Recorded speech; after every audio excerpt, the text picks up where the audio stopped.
അസ്സലാമു അലൈക്കും. എൻ്റെ ഈ ഫോണ് വീണ്ടും ചള്ളായി തുടങ്ങിയിരിക്കുകയാണ്. എന്താ വെച്ചാൽ പുതിയ ഫോണാണ്. പിന്നെ അന്ന് ഞാൻ 20,000 രൂപ കൊടുത്ത് ഫോൺ മേടിച്ച് എന്ന് പറഞ്ഞപ്പോൾ ആരോ ഒരാൾ പറയുന്നുണ്ടായിരുന്നു, നിങ്ങൾക്ക് 10 രൂപയുടെ ഫോൺ തൽക്കാലം മേടിച്ചാൽ പോരായിരുന്നെന്ന്.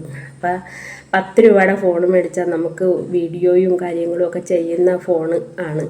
പിന്നെ എൻ്റേത് വിളിക്കാനാണെങ്കിലും വീഡിയോ ചെയ്യാനാണെങ്കിലും എല്ലാ കാര്യത്തിനും കൂടി ഈ 10 രൂപയുടെ ഫോൺ നമുക്ക് ഉപയോഗിക്കാനായിട്ട് യൂസ് ചെയ്യാൻ പറ്റൂല. എന്നുവെച്ചാൽ ഹാങ്ങാവും, പെട്ടെന്ന് ഹാങ്ങാവും. ഇപ്പം ഞാൻ 20 രൂപയുടെ ഫോണാണ് ഇപ്പം എൻ്റെ കയ്യിലിരിക്കുന്നത്. ഇപ്പം ഇത് മേടിച്ചിട്ട് ഇതൊരു 3-4 മാസമേ ആയിട്ടുള്ളൂ. റെഡ്മി എന്നാ പറ്റിയാണ് ഫോണിൻ്റെ പേര്. അപ്പം ഫോണ് ഇപ്പം ഹാങ്ങായി തുടങ്ങിയിട്ടുണ്ട്. അപ്പം നമ്മൾ സംസാരിച്ച് കുറേ നേരം കഴിയുമ്പോഴേ നമ്മുടെ വായനങ്ങണത് നമുക്ക് കാണാൻ പറ്റും വീഡിയോയിൽ. സംസാരം അതൊക്കെ കഴിഞ്ഞ് അതും അതിൻ്റെ അപ്പുറവും കഴിയുമ്പോഴാണ് സംസാരം വരുന്നത്. അപ്പം നമുക്ക് ചോറ് കൊടുത്ത് കല്യാണി എവിടെയോ പോയിരിക്കുകയാണ്. അപ്പോൾ 1 മണിയായപ്പോൾ നമുക്ക് ചോറ് അവിടെ നിന്ന് അവരെ വീട്ടിൽ നിന്ന് എടുത്തുകൊണ്ട് വന്ന് ഞാൻ ചോറ് കൊടുത്ത് അമ്മ കിടക്കുന്നു. അപ്പോൾ എപ്പോഴും ഈ പാതിരാത്രിക്കല്ലേ ഈ വീഡിയോ ചെയ്യുന്നത്. എന്തെങ്കിലും ഒരു വാക്ക് പറഞ്ഞ് ഒരു വീഡിയോ നേരത്തെ കാലത്തെ ചെയ്ത് ഇടാമെന്ന് ഓർത്തിട്ടാണ് ഇപ്പം ഞാൻ വന്നേക്കണത്. ഇപ്പോൾ ഒരു 3:30 ആകുമ്പോൾ ഇനിയിപ്പോൾ അമ്മക്ക് ചായ വെച്ച് കൊടുക്കേണ്ട നേരമാകും. അപ്പം ചായ വെച്ച് കൊടുക്കാനായിട്ട് പോകണം. അപ്പോൾ അതിന് മുന്നേ വീഡിയോ ചെയ്യാമെന്നോർത്താണ് ഇപ്പം ഞാൻ ഈ സമയത്ത് വന്ന് ഇരിക്കുന്നത്. ഇപ്പം മണി 3 തോന്നുന്നു, 3 കഴിഞ്ഞിട്ടുണ്ടാവും. അപ്പോൾ ഇന്ന് ഇവിടെ ഉണ്ടായ വെണ്ടക്കായായിരുന്നു ഒലത്തിയത്. പിന്നെ എന്തോ ഒരു ചാറുകറി ഉണ്ടായിരുന്നു. അപ്പം ഞാൻ ചോറ് കഴിച്ചില്ലായിരുന്നു. ഞാൻ രാവിലെ നാസ്താക്കിയതാണ്. ദോശ, ചട്നി, പിന്നെ ചായ ആയിരുന്നു. അപ്പം അത് കഴിച്ച് കഴിഞ്ഞിട്ട് പിന്നെ ഇവിടെ പഴുത്ത ചക്ക ഉണ്ടായിരുന്നു. അതൊരു 3-4 ചുള കഴിച്ച് കുടിവെള്ളവും കുടിച്ചപ്പോൾ അൽഹംദുലില്ലാ എനിക്ക് വിശപ്പ് മാറി. അപ്പോൾ അങ്ങനെയൊക്കെയാണ് കാര്യങ്ങൾ. പിന്നെ ഇന്നലെ ചക്ക കുഴച്ചാൽ ഇപ്പം ചക്കയുടെ ഒരു മയമാണ് ഇപ്പരെ വീടും ഒക്കെ. അപ്പം ഫ്രിഡ്ജിൽ ചക്ക, പുറത്ത് ചക്ക, അടുക്കളയിൽ ചക്ക, ചക്കയുടെ കൊള്ളയാണ് പെര മുഴുവനും. അപ്പം ഞാൻ ഇന്നലെ വിളഞ്ഞ ചക്ക നല്ലപോലെ പിന്നെ തേങ്ങ അതും ഇതൊക്കെ കുരുമുളകല്ല വെള്ളുള്ളിയൊക്കെ ഒതുക്കി കൂട്ടി ഒരു കുഴ ഇട്ടായിരുന്നു. കുഴ ഉണ്ടാക്കിയായിരുന്നു, ഇട്ടല്ല കുഴ ഉണ്ടാക്കിയായിരുന്നു. അപ്പം അത് ഞാൻ ഇന്നലെ ഒരു 2-3 സ്പൂണേ കഴിച്ചോളൂ. ബാക്കി എടുത്ത് ഫ്രിഡ്ജിൽ വെച്ചിട്ടുണ്ട്. അപ്പം കഴിക്കാനായിട്ട് ഇപ്പോൾ ഒരു മൂഡില്ല. വെച്ചാൽ നമുക്ക് അങ്ങനെയൊക്കെ ചെയ്യുമ്പോൾ നമ്മുടെ ഒപ്പം ഒരാളിരുന്ന് നമുക്ക് അങ്ങോട്ടും ഇങ്ങോട്ടുമൊക്കെ കോരിയിട്ട് കൊടുത്തും കഴിക്കാനും ഒക്കെ ഒരു ഇഷ്ടം ഉണ്ടാവില്ല. അപ്പം ഈ കല്യാണി എന്ന് പറഞ്ഞാൽ മറ്റുള്ളവരെയൊന്നും പോലെയല്ല, നമ്മളോടൊരു കൂട്ടൊന്നുമില്ല. വെച്ചാൽ അങ്ങനെ ഒരു മിണ്ടിയാൻ പറയുകയൊക്കെ ചെയ്യും, എന്നാലും വലിയ സ്നേഹമൊന്നുമല്ല.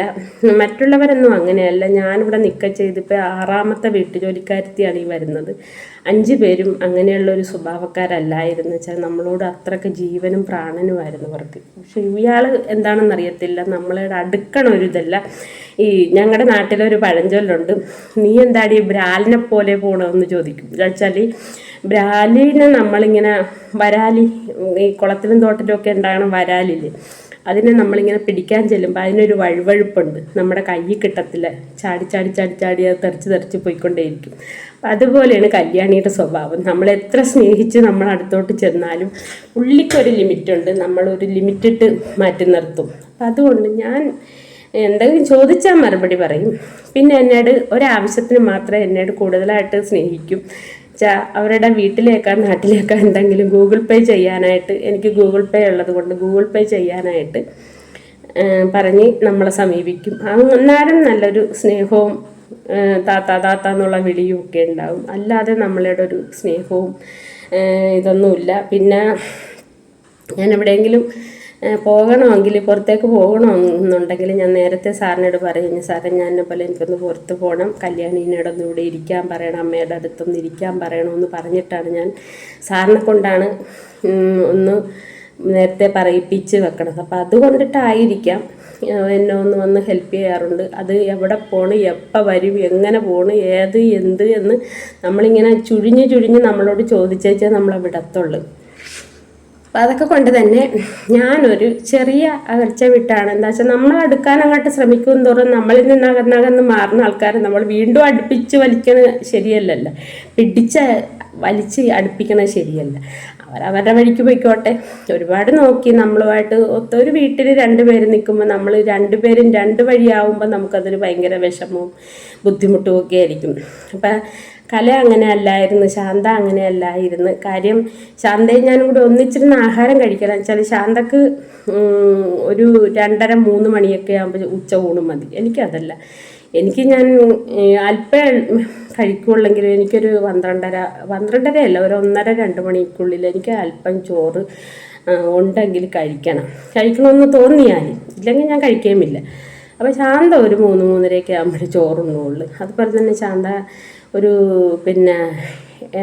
6:45-7 മണിയൊക്കെ ആകുമ്പോൾ ശാന്ത എന്തെങ്കിലും കപ്പലണ്ടിയാ മിച്ചറ എന്തെങ്കിലും കഴിച്ചിട്ട് ശാന്ത കയറി കിടക്കും രാത്രിയിൽ. അപ്പം അങ്ങനെയൊന്നും എനിക്കറിയാൻ പാടില്ല. അപ്പം അതുകൊണ്ട് ആ ഒരു കാര്യത്തിന് മാത്രമേ ശാന്ത നമ്മളോട് കൂടി കൂടാതെ ഉണ്ടായിരുന്നുള്ളൂ. ബാക്കി ശാന്തയും കലയും അതുപോലെ തന്നെ ഡെയ്സി എന്ന് പറഞ്ഞ് വന്നു പോണ ഒരു സ്ത്രീയും ഒരു നവമണി എന്ന് പറയുന്ന ചേച്ചിയും ബിന്ദു ഒക്കെ എല്ലാം നല്ല അടുപ്പമായിരുന്നു നമ്മളുമായിട്ട്. എന്നെയുമായിട്ട് നല്ല സ്നേഹബന്ധവും ആത്മാർത്ഥമായ സ്നേഹബന്ധമായിരുന്നു. അതൊക്കെയാണ് മനുഷ്യരെന്ന് പറയാനായിട്ട് പറ്റുള്ളൂ. ഇവർ നമ്മൾ പറയും പോലെ ഉള്ളൊരു സ്നേഹമൊന്നും ഇവർക്ക് നമ്മളോടില്ല. അപ്പം അതുകൊണ്ട് ഞാനൊരു ചെറിയ അകൽച്ചയിട്ടാണ് ഇപ്പം നിൽക്കുന്നത്. അപ്പം ഞാൻ ഇപ്പം ഈ വീഡിയോ ചെയ്യാൻ കാര്യമെന്ന് വെച്ചാൽ, ഞാൻ ഇന്നലെ ഉച്ചയൂണൊക്കെ കഴിഞ്ഞ് കുറച്ച് നേരം എൻ്റെ ചാനലൊക്കെ ഇരുന്ന് ഞാൻ ചുമ്മാ കണ്ട് എത്ര സബ്സ്ക്രൈബർ ആയിട്ടുണ്ട്, എത്ര വ്യൂസ് ഉണ്ട്, അപ്പോൾ എന്തൊക്കെയാണ് കാര്യങ്ങൾ, എത്ര ഡോളർ കയറിയിട്ടുണ്ട്, അങ്ങനെ ഓരോ കാര്യങ്ങളും ഇങ്ങനെ വൈറ്റ് സ്റ്റുഡിയോയും അതും ഇതുമൊക്കെ എടുത്ത് നോക്കുമ്പോഴും യൂട്യൂബൊക്കെ എടുത്ത് നോക്കുമ്പോൾ ഞാൻ ഇന്നലെ ഒരു വീഡിയോ കാണാനിടയായി. വീഡിയോ ആണോ ലൈവാണോന്ന് എനിക്കറിയത്തില്ല. ലൈവാണെന്ന് എനിക്ക് തോന്നുന്നു. അല്ല, ലൈവല്ല, വീഡിയോ അല്ല, ലൈവാണ്. സോറി, ലൈവാണ് വെച്ചാൽ അവരെ അവതാരകൻ വന്നിരുന്നവരെ ഇങ്ങനെ ചോദിക്കണമെന്നാണ്. അപ്പം ഞാൻ പേരൊന്നും ഇവിടെ ആളുടെ പറയുന്നില്ല. അവർ ഭയങ്കര പ്രശസ്തമായ ഒരു വ്ളോഗറാണ്. അവർ ഇൻസ്റ്റയിലുണ്ട്, യൂട്യൂബിലുണ്ട്, ഫേസ്ബുക്കിലുണ്ട്. അങ്ങനെ എല്ലാ കാര്യങ്ങളിലും അവർ നിറഞ്ഞു നിൽക്കുന്നൊരു സ്ത്രീയാണ്. അപ്പോൾ അവരോട് ഇങ്ങനെ ഓരോ കാര്യങ്ങളും ചോദിക്കുമ്പോൾ അവർ പറയുന്നുണ്ട് അപ്പം ഇന്ന ആളുടെ കക്ഷം കാണാനായിട്ട് ആൾക്കാർ അവരെന്തോ ഒരു പ്രത്യേക ലൈവ് നടത്തുന്നുണ്ട്. അപ്പം അത് പൈസ മുൻകൂട്ടി ചാർജ് കൊടുത്തിട്ടാണ് ആ ലൈവിൽ ആണുങ്ങൾ കയറുന്നത്. അപ്പം അത് കാണാനായിട്ട് കയറുന്നത്, അവരുടെ കക്ഷം കാണാനാണ് ആണുങ്ങൾ കയറുന്നതെന്ന് പറഞ്ഞു. അപ്പോൾ ഈ അവതാരകൻ ചോദിച്ച്, അപ്പം ഇന്ന ആളുടെ കക്ഷം കാണാനായിട്ട് എത്ര ആൾക്കാരാണ് ക്യൂ നിൽക്കണമെന്ന് ചോദിച്ചപ്പോൾ അവർ പറഞ്ഞൊരു വാക്ക് കേട്ട് ഞാൻ മലക്കം മറിഞ്ഞ് പോയെന്ന് വേണം പറയാനായിട്ട്. അപ്പം ഞാനതിനൊരു റിപ്ലൈയും ചെയ്തിട്ടുണ്ട് കമൻറ്റ്. അപ്പം ഞാനത് കേട്ടതെന്ന് വെച്ചാൽ, അവരുടെ കക്ഷം മാത്രമല്ല, അവരുടെ അടിവസ്ത്രങ്ങൾ, മുകളിൽ ഇടുന്ന പുറമേ ഇടുന്ന വസ്ത്രങ്ങൾ, ഇങ്ങേയറ്റം അവരുടെ യൂറിൻ വാങ്ങാൻ വരെയും ആൾക്കാർ ക്യൂ ആണെന്നാണ് അവർ പറയുന്നത്. അപ്പം ഞാൻ ആലോചിച്ചു, പിള്ളേരെ ഇത്രയും അധപ്പതിച്ചു പോയാ നമ്മുടെ നാട്.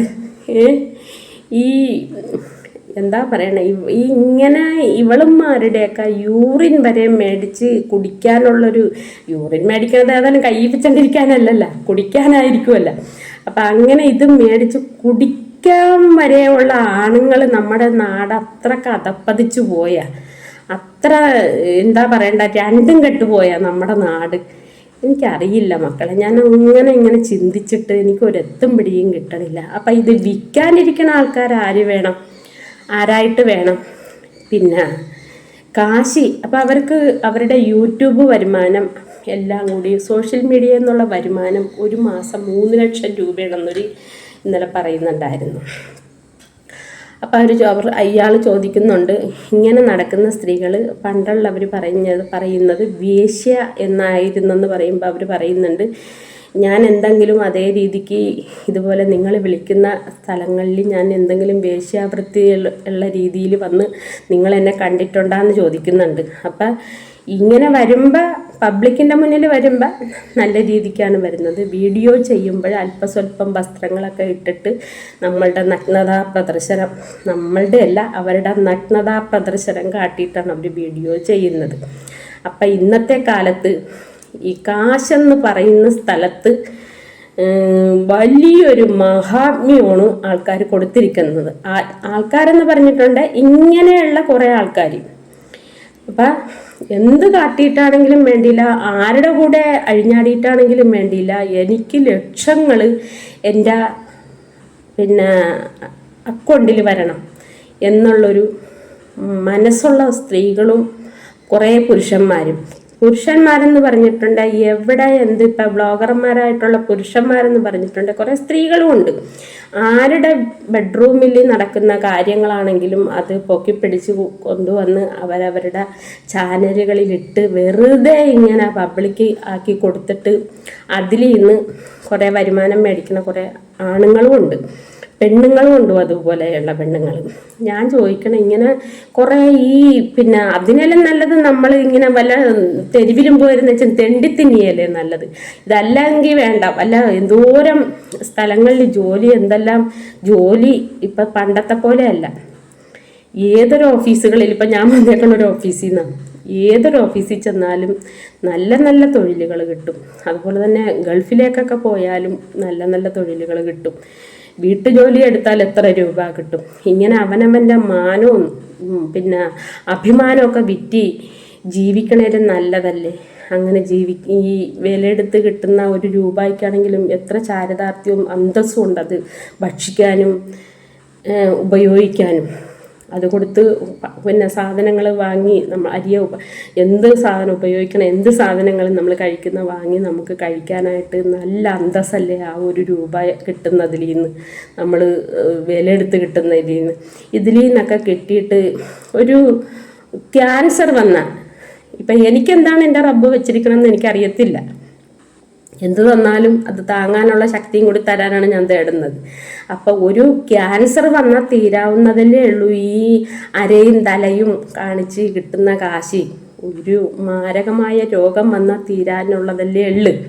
അപ്പം എന്തിനാണ് അങ്ങനെ സമ്പാദിച്ചിട്ടെന്ന് ഞാൻ ആലോചിക്കുന്നതാണ്. അപ്പം ഇന്നലെ ഞാൻ ആ വീഡിയോ കണ്ടപ്പോൾ, ഇന്നലെ ഞാൻ ആ ലൈവ് കണ്ടപ്പോൾ ഇന്നലെ ഞാൻ നിങ്ങളോട് ഇതുപോലൊരു വീഡിയോ വന്ന് ചെയ്യണമെന്ന് ഓർത്തതാണ്. ചമ്മിപ്പോയി. അത്രക്ക് കൊള്ളിയാലാത്ത രീതിയിലുള്ള ഭാഷയാണ് അവരുടെ വായിൽ നിന്ന് വന്നത്. അപ്പം ഇതൊക്കെ ഒന്ന് പറയാൻ വേണ്ടിയിട്ട് വന്നതാണ് മക്കളെ, കൂടുതൽ കാര്യങ്ങളൊന്നുമില്ല. അപ്പം കാശിന് വേണ്ടിയിട്ട് എന്തും ചെയ്യുന്ന ലോകമാണ് എന്നാണ് എനിക്ക് മനസ്സിലായിട്ടുള്ളത്. അപ്പം കുറേ പേര് നമ്മുടെ അഭിമാനവും നമ്മളുടെ ആദർശവും മറന്ന് നമ്മളൊന്നും ചെയ്യാതെ ജീവിക്കുമ്പം മറ്റേ കുറേ പേര് ഇപ്പുറത്തെ ഭാഗത്തുള്ള ആൾക്കാർ എന്തു വേണേലും ചെയ്ത് അവർക്ക് കാശ് മതി, കാശാണ് അവരുടെ ലോകമെന്ന് കണ്ട് ജീവിക്കുന്നവരാണ്. അപ്പം സോഷ്യൽ മീഡിയ എന്ന് പറയുന്നത് ഒരു കടലാണെന്ന് വേണം പറയാനായിട്ട്. കര കാണാത്ത കടൽ, അതിൽ എല്ലാ തരം കാര്യങ്ങളും ഉണ്ട്. ഉപജീവിതം നടത്തുന്നവരുണ്ട്, മറ്റുള്ള അനാവശ്യപരമായിട്ട് ജീവിക്കുന്നവരുണ്ട്, ആവശ്യമില്ലാത്ത കാര്യങ്ങളും ആവശ്യമുള്ള കാര്യങ്ങളും നടത്തി ജീവിക്കുന്നവരുണ്ട്.